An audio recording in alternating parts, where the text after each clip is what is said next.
Hello, ഇന്നത്തെ ഒരു travel വ്ളോഗാണ്. ഞങ്ങൾ ലുലുമളി പോയപ്പോൾ ഒരു ചേട്ടൻ വന്നിട്ട് കാറിൽ പെയിൻറ്റൊക്കെ കളഞ്ഞിടാന്ന് പറഞ്ഞ ഒരു സാധനം തന്നു. അത് വാങ്ങിച്ച് പിന്നെ ഞങ്ങൾ പോയത് അവിടെ ഫാഷൻ സ്റ്റോറിലേക്കായിരുന്നു.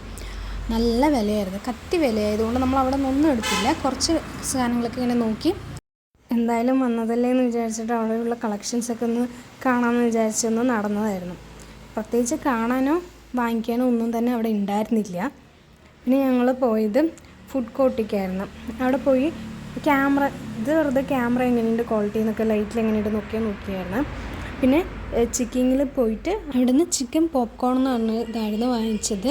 ഞങ്ങൾ കഴിഞ്ഞ തവണ പോയപ്പോഴും ഇതേ സാധനമായിരുന്നു വാങ്ങിച്ചത്, നല്ലതായിരുന്നു, അതുകൊണ്ടാണ് വീണ്ടും വാങ്ങിച്ചത്. പിന്നെ ഞങ്ങൾ ഋതിക്കുട്ടിനെ കൊണ്ടുപോയിട്ടുണ്ടായിരുന്നില്ല, അപ്പോൾ അവിടെ ഋതിക്കുട്ടിനെ പോലെ ഒരു കുഞ്ഞു കുട്ടീനെ കണ്ടിട്ടുണ്ടായിരുന്നു. പിന്നെ ഞങ്ങൾ പോയത് ഹൈപ്പർ മാർക്കറ്റിലോട്ടായിരുന്നു. അവിടെ കുറേ സാധനങ്ങളുണ്ടായിരുന്നു, എന്താണെന്ന് പോലും അറിയാത്ത കുറേ വെറൈറ്റി സാധനങ്ങളൊക്കെ ഉണ്ടായിരുന്നു.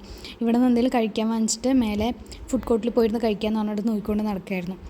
പിന്നെ വേണ്ട സാധനങ്ങളൊക്കെ വാങ്ങിച്ചിട്ട് വേഗം വന്നിട്ട് ഇവിടെ നിന്ന് പിന്നെ നോക്കാതെ പെട്ടെന്ന് സെലക്ട് ചെയ്യാമല്ലോ വിചാരിച്ചിട്ടായിരുന്നു ഇവിടെ ആദ്യം തന്നെ നോക്കിയിട്ട് പോകാമെന്ന് വിചാരിച്ച് നിന്നത്.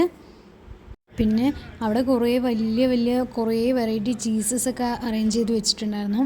എല്ലാം കണ്ണിന് നല്ല കുളിർമയേകുന്ന കാഴ്ചയായിരുന്നു, കുറേ കളർഫുൾ കാഴ്ചകൾ. പിന്നെ ഇത് തക്കാളിയൊക്കെ വലിയ തക്കാളിയാണ്, നമുക്ക് ഇവിടെ ഒന്നും കിട്ടണ പോലെ ചെറിയതൊന്നുമല്ല, നല്ല വലിയ സൈസായിരുന്നു തക്കാളി. നല്ല രസമില്ലേ, കളർഫുള്ളായിട്ട് അറേഞ്ച് ചെയ്ത് വെച്ചിരിക്കുന്നത് കാണാൻ തന്നെ. പിന്നെ എന്തൊക്കെയോ ഫ്രൂട്ട്സ് ബോട്ടിലൊക്കെ ആക്കി വെച്ചിട്ടുണ്ടായിരുന്നു. പിന്നെ ഇതെന്താണെന്ന് വെച്ചാൽ പുളിയൊക്കെ പാക്ക് ചെയ്ത് വെച്ചിരിക്കുന്നത് അല്ലേ. നമുക്ക് നാട്ടിൽ സുലഭമായി കാണുമ്പോൾ ഇതൊക്കെ ഇങ്ങനെ പാക്ക് ചെയ്ത് വെച്ച് കാണുമ്പോൾ ഒരു കൗതുകം. പിന്നെ നമ്മൾ മഷ്റൂം കറി ഉണ്ടാക്കിയില്ലേ, ഇവിടെ നിന്ന് വാങ്ങിച്ച മഷ്റൂം കൊണ്ടായിരുന്നു ഉണ്ടാക്കിയത്. നമ്മൾ വാങ്ങിച്ച കുറച്ച് സാലഡ്സൊക്കെ ആയിരുന്നു, സാലഡ്സും ഒരു ബിരിയാണിയും പിന്നെ ഒരു ചിക്കൻ സത്താൽ എന്ന് പറഞ്ഞിട്ടൊരു സാധനവും അതായിരുന്നു നമ്മൾ വാങ്ങിച്ചിട്ടുണ്ടായിരുന്നത്. പിന്നെ ഡ്രിങ്ക്സായിട്ട് മൊഹബത്ത് കാ ഷർബത്ത് അതായിരുന്നു വാങ്ങിച്ചിട്ടുണ്ടായിരുന്നത്, ഡൽഹിയിലൊക്കെ ഫേമസ് ആയിട്ട് കിട്ടുന്ന ഒരു സാധനം. പിന്നെ സാലഡ്സ്, ഞങ്ങൾ ആദ്യമായിട്ട് ഇങ്ങനൊരു സാധനം വാങ്ങിക്കുന്നത്. ഇതെന്തല്ലോ നമുക്കിത് മാത്രം മതി വയറ് ഫില്ലാവാൻ വേണ്ടിയിട്ട്. ഞങ്ങൾ ആദ്യമായിട്ടാണ് ട്രൈ ചെയ്യുന്നത്. ഇതിൽ ക്യാബേജ് പോലത്തെ ഒരു സാധനം ഉണ്ടായിരുന്നു, ലെറ്റ്യൂസ്, അതൊക്കെ നല്ല ടേസ്റ്റായിരുന്നു. ആദ്യമായിട്ട് കഴിക്കുന്നത്, എന്നാലും ഇഷ്ടപ്പെട്ടു. ക്യാബേജ് പോലെ ഉണ്ടാവുമെന്ന് വിചാരിച്ചത്, പക്ഷെ നല്ല ടേസ്റ്റ് ഉണ്ടായിരുന്നു, നല്ല ഫ്രഷ് ആയിട്ടുള്ള സാധനമായിരുന്നു. പിന്നെയുള്ള ഈ ബിരിയാണി എന്തിനാ വാങ്ങിച്ചതെന്നുള്ള അവസ്ഥയായിരുന്നു. അത് നന്നായിട്ടേ ഉണ്ടായിരുന്നില്ല, തക്കാളിച്ചോറ് അതുപോലെ പോലും ഉണ്ടായിരുന്നില്ല. തക്കാളിച്ചോറ് പിന്നെയും നന്നായിട്ടുണ്ടാവും, അതിനേക്കാളും മോശമായിരുന്നു ബിരിയാണി. എന്തിനാ വാങ്ങിച്ചെന്നുള്ള അവസ്ഥയായിരുന്നു അത്. റാവുത്തർ ബിരിയാണി എന്ന് പറഞ്ഞിട്ടായിരുന്നു അതിന് വാങ്ങിച്ചിട്ടുണ്ടായിരുന്നത്. അതിൻ്റെ കൂടെ തന്നെ മലബാർ ബിരിയാണി ഉണ്ടായിരുന്നു.